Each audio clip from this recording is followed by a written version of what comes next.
Joining us now, 2020 Democratic presidential candidate, Senator Kirsten Gillibrand of New York. It is great to have you on the show. Thanks, Mika. Hey, Senator, great to have you here. Barnacle and I want to know if you can get us tickets to Oh, stop it, Joe. When No. the greatest relief pitcher of all time gets inducted. I'm joking. Probably not. Yeah, okay. That, Senator, is the correct answer. That is the correct answer. All right, so I want to start. We'll see if we get an honest answer from this one. These early polls, we all know how much they mean, which is to say they mean nothing. But Dave Wasserman, who I've long considered one of the best pollsters, certainly one of the best pollsters in America as far as figuring out what happens on the legislative level, had said it's kind of hard to believe these polls that show 65% of Democratic voters support white men, for white men, when 2018 was the year of the woman, the historic year of the woman. Do you ever feel like that when you're looking at these polls and say, wait a second, do 65% of Democratic primary voters really want a white guy to be our nominee? So it's a marathon, not a sprint. And I think what we saw in 18 were the breakthrough candidates were strong women who ran on conviction from their heart, candidates like Lucy McBath running on ending gun violence because she lost her son in the suburbs of Atlanta, Kyrsten Sinema running and winning in Arizona on a message of poverty, what it's like to grow up as a homeless girl living in an abandoned gas station, and but for good public schools, a girl like her could aspire to be in the Senate. So that was the story that she told and broke through. So I think the breakthrough candidates actually have been these women who are running from a place of passion and desire to fix what's broken in Washington and really take on the corruption and greed that defines everything. So you talk about what's broken in Washington. You know, it used to be when we were growing up, if you were a governor or if you were a senator, you just automatically ran to the front of the line when running for president. In fact, people always joke about how, 95% of the senators think of themselves as the next president of the United States. And yet, I wonder, are we in a time now that may have started with sort of Sarah Palin's ascent to running the Republican Party, and now Donald Trump's ascent? Are we at a point now where actually being a senator, whether it's you or Cory Booker or Elizabeth Warren or others, being a senator actually might not be as exciting to voters as saying this unknown mayor from Indiana or other candidates? Is it almost like you have to go out and prove to voters that you're not an insider, a Washington insider, that you have what it takes to be president and still fight the powers that be there? I think the American public wants a president who's brave, a president who will stand up to do what's right even when it's hard, especially when it's hard. The reason why I'm running, Joe, is because what President Trump has done is destroyed the moral fabric of who we are as a country, spreading fear, spreading hate, division. And I feel so called at this moment to fight back against that and show the country and remind the country what it's like to actually have a president who is brave, who will go through fire to do the right thing. I just wonder, though, is being a United States senator now in the age of Trump, does it make it harder for you to get that message out to voters? I don't think it matters. I think that what the voters want is someone who's authentic, someone who's honest, someone who does the right thing, someone who's fighting for the right reasons, someone who wants to serve and serve others and put others first. And what you'll see if you look at all these candidates who just broke through in 18, every single one of them ran from a place from their heart. Lauren Underwood running on the importance of health care as a right and not a privilege. And so what I really think the country's looking for is leadership, restoring that moral leadership on the world stage, someone who will take on the tough fights. And what I've shown in my career is I do take on the tough fights, whether I'm taking on the Pentagon, whether I'm taking on the banks and voting against the bailout, whether I'm taking on Congress itself and making sure that they don't, have this culture of corruption. And I made sure insider trading was illegal. They need you to know that this democracy belongs in their hands, not in the hands of the powerful and the special interests. And that's bringing our democracy back to the people. And that's what I've been doing. doing. That's why I've already been to 8 states, and I've already done 60 public events.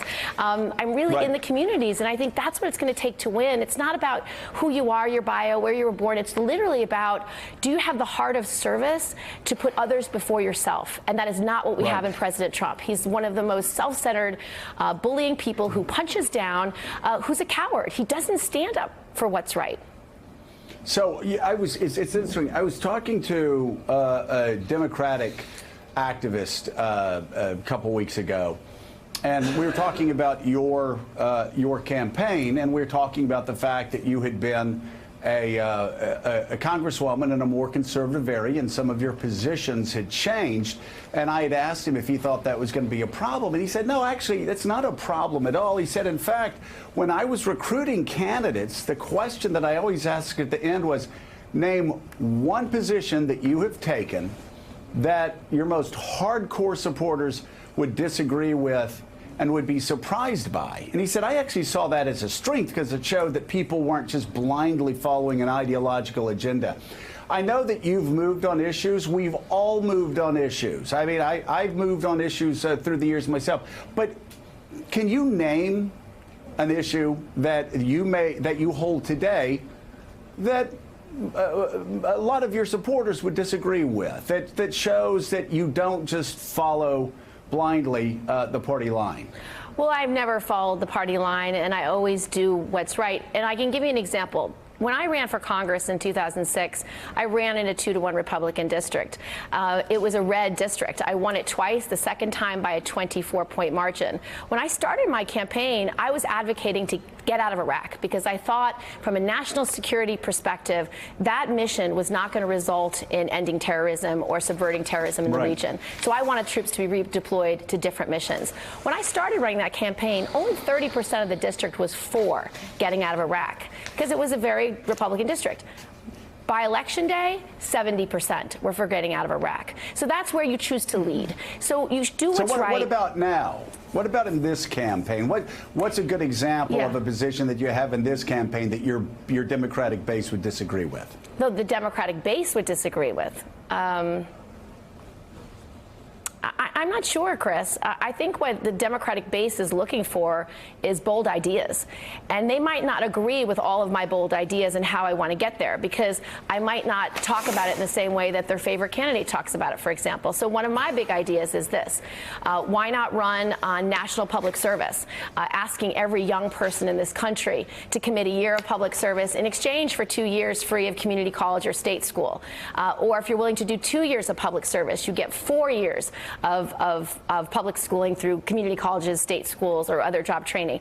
And what you've just created is that John F. Kennedy asked not what America can do for you, ask what you can do for America, ask what you can do for your country. It's right there. You say, I will give back, and you can make it available to do health care, to do education, to do these green jobs, to do first responders, or military service. It's basically an expansion of the GI Bill. So this might be an idea that my base never heard of or could even imagine, but this is a better solution, I think, to making college more accessible and affordable than other ideas out there. And by the way, Mika, that's actually a great idea. It's something I've always thought about. Everybody's talking about we need to make state colleges free. Because seriously, the cost of education is obscene. And I've always thought it'd be a great idea what the senator just said. A year of public service or 2 years of public service, whether it's the military or whether it's going into inner cities teaching children, whether it's helping communities that have been hollowed out by deindustrialization. And Joe, we know this works. Senator, I think that's a great idea.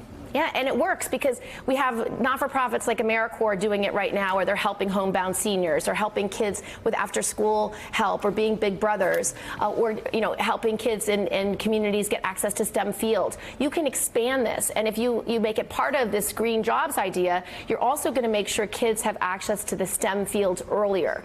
Engineering, math, science, technology. That will allow them to be poised to do these jobs of the future, which is what we're trying to create, this this opportunity and vision about if we're going to get to net zero carbon emissions in 10 years, you might not be able to know you're getting there, but why not try, and why not create a platform of ideas that actually can get us there, including investing in the infrastructure, including investing in this green job trading, including clean air and clean water. And that's all it is. And all those three ideas are already bipartisan, and I've been working on them for 10 years. The only piece you don't know is, can you get to net zero carbon emissions?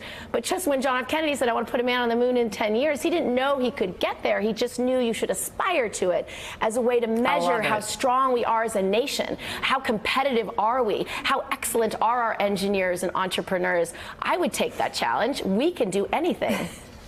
Men never know if they can get there, but for somehow they're just so confident they believe it and they make it happen. Let's talk about Joe Biden. What do you think of what's going on with him? And is it a Me Too story? And also, is Joe Biden an honorable man? For sure. And no, I think we're confusing the issue. Me Too is very specific about women's voices being elevated, being heard, but it's part of something much larger, Mika. It's part of what started the day President Trump got elected, the fact that you had millions of women and men march globally to be heard. What we're trying to do is just elevate women's voices, allow them to be heard, allowing their space to be heard, and make sure that they can be empowered. Knowing their value, all the things that we've been talking about for many years about, giving this opportunity and strength, and how it culminated in 2018 with all these women running for office and winning. Yeah, no, it's incredible how many women are running. I love that. And in the midterms as well. How do you reconcile, and I say this because you've been a strong proponent on these issues, the phrase "believe all women" with due process?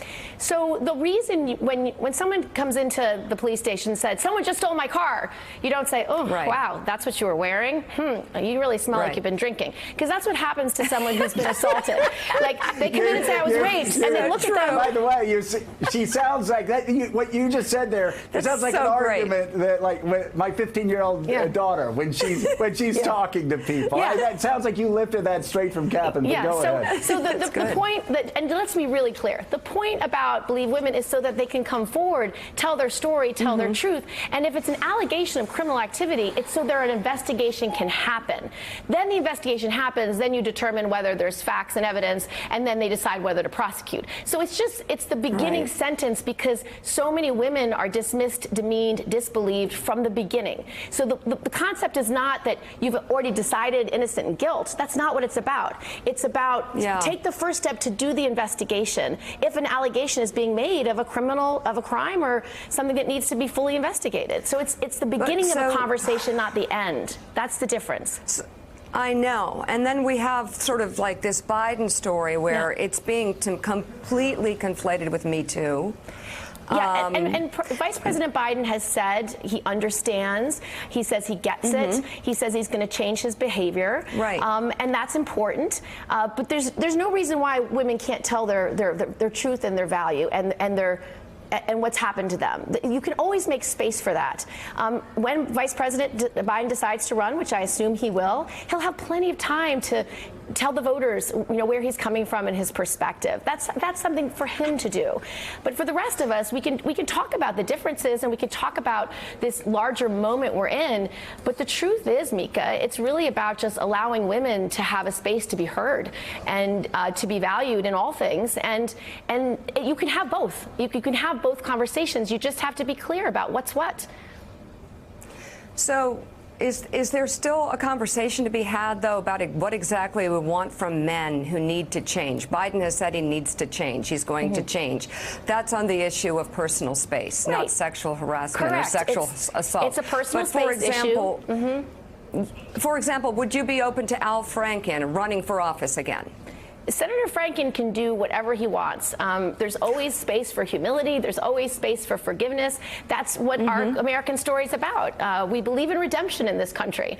And so that will be a decision for him. But, that issue is very different than what we have here today. And just also, can we also at some point today talk about President Trump and, where he stands on all this? The fact that he has over a dozen credible allegations of sexual assault, that he just sent out that video, not only demeaning Vice President Biden, but demeaning the women who wanted to just tell their truth. Exactly. So the real story is about, we have a president in the White House who really doesn't value women, who demeans them, dismisses them, degrades them, uses Twitter and every social platform to attack women.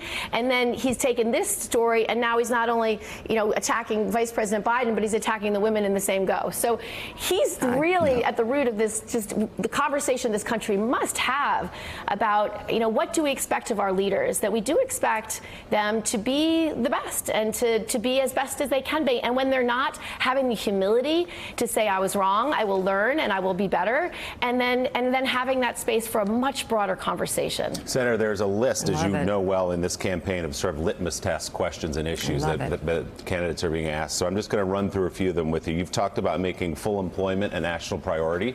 Yes. Does that mean a federal job guarantee? Well, can I tell you my idea? Because it's a bit different. So what I want to do under full employment, which was Martin Luther King Jr.'s idea, pushed along by Coretta Scott King, was that anyone who's underemployed, which is really the crux, and unemployed, can get the job training they need to get a higher paying job so they can earn their way into the middle class. One of the reasons why President Trump won is people all across the country felt disillusioned, left behind, that the American dream wasn't actually for them.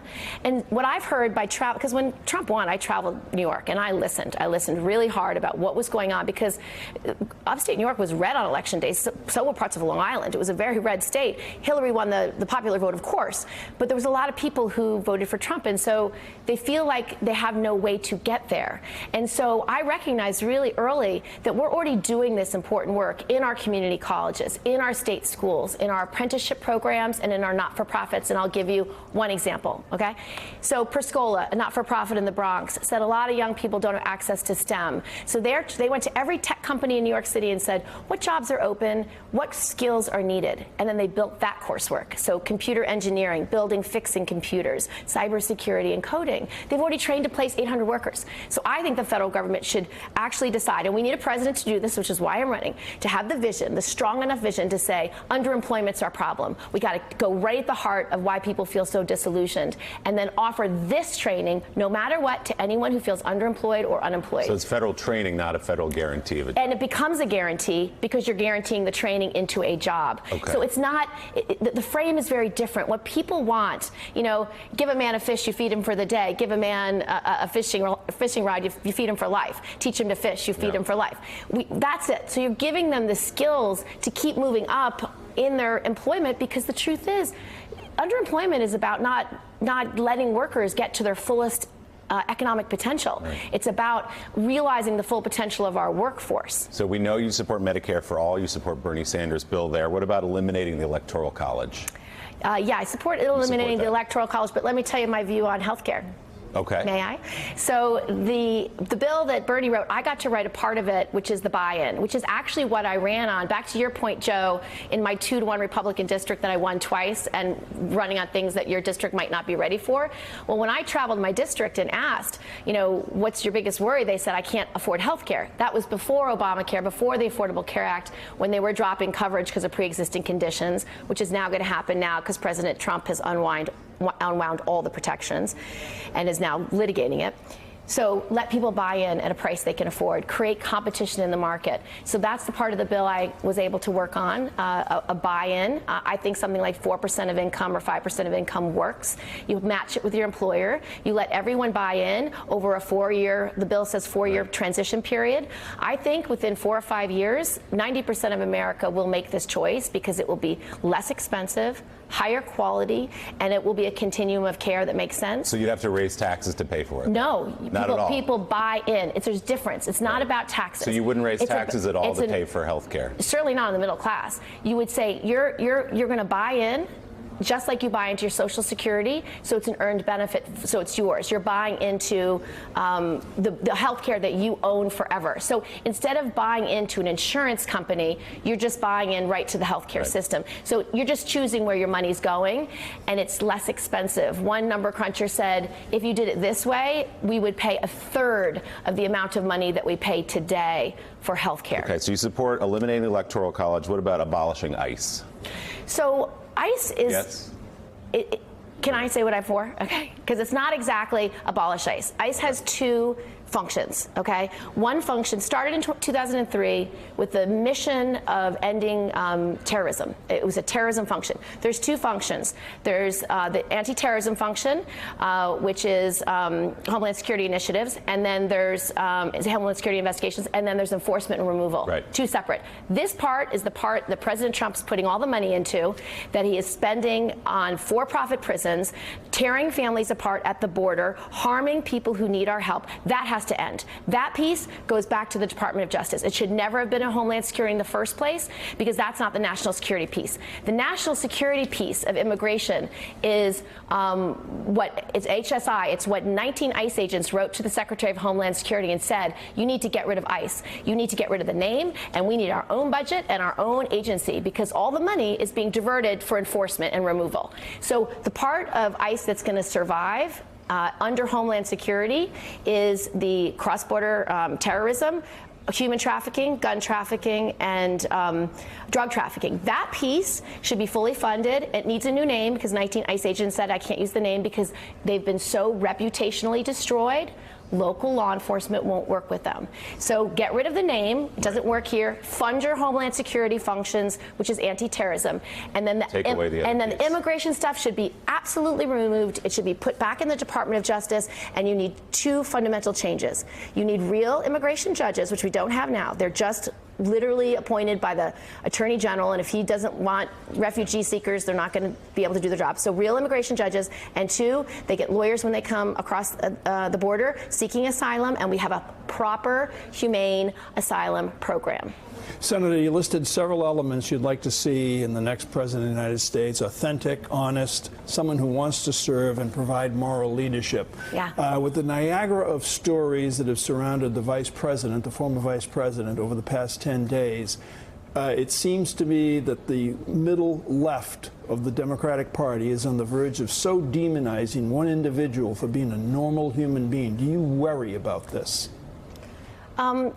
Vice President Biden, when he decides to run, he can address this himself. This is going to be his responsibility. It's his candidacy. It's why he's running and what he cares. Do you worry about it? No, this demonization. I don't know that that's actually the outcome. I actually don't know that that's what people feel right now. I think people value Vice President Biden for all the things he's accomplished in his career, and I think they want to have a conversation about this, because as Vice President Biden said himself, he understands, he gets it, he's going to change. So that's a valid conversation. That conversation will happen because that's where this country is right now. They want to talk about that. The voters will decide what kind of president they want. They'll decide what type of vision they want, and who's going to have the courage and bravery to stand up to the special interests. So many people feel left behind because Washington works for the powerful. It works for the special interests, and every decision that's made is typically based on who has the power that is literally rooted in the greed and corruption that decides things. That's why, you know, when Medicare Part D got passed, it was written in the dead of night that drug companies, they will not negotiate in bulk with the American people. It's why we pay too much for drugs under Medicare. You look at the NRA. They are largely funded by the gun manufacturers. The gun manufacturers only care about gun sales. It doesn't matter if the person's on the terror watch list. It doesn't matter if they have a violent criminal background. It doesn't matter if they've beaten their wife. That's why they're against the Violence Against Women's Act, which is outrageous. Yeah. So let's call it what it is. It's greed and corruption. And you need a president who's going to be strong enough to stand up to that and to do what's right, especially and even when it's hard. And that's why I'm running. I cannot tell you how called I feel to run for the right reasons and run to actually serve others. And that means speaking to all Americans in the red places, in the purple places, and the blue places. And unlike many people running, I actually win in red areas. I win in the red places, upstate New York, the purple areas, Long Island, and I have a higher vote threshold in my state than anyone who's ever run in the history of the state at 72%. And not only that, I bring people together in Congress. In the last Congress alone, I passed 18 pieces of legislation that help people, like more money for rural broadband or more money for manufacturing, things that will help all the places that are feeling left behind. Mika? Oh, I told everybody when I first met you, Kirsten, do not underestimate her. She is scrappy and absolutely relentless. Senator Kirsten Gillibrand, fantastic. It was great to talk to you. Come back. Thank you, Mika. We have Thanks, much Joe. more to Thanks, talk guys. about. Thank you for Thanks having me so on. much. It's great. All right, we have breaking news on the economy with the monthly jobs numbers just crossing. We'll go live to the stock exchange ahead. Thanks for checking out MSNBC on YouTube, and make sure you subscribe to stay up to date on the day's biggest stories. And you can click on any of the videos around us to watch more from Morning Joe and MSNBC. Thanks so much for watching.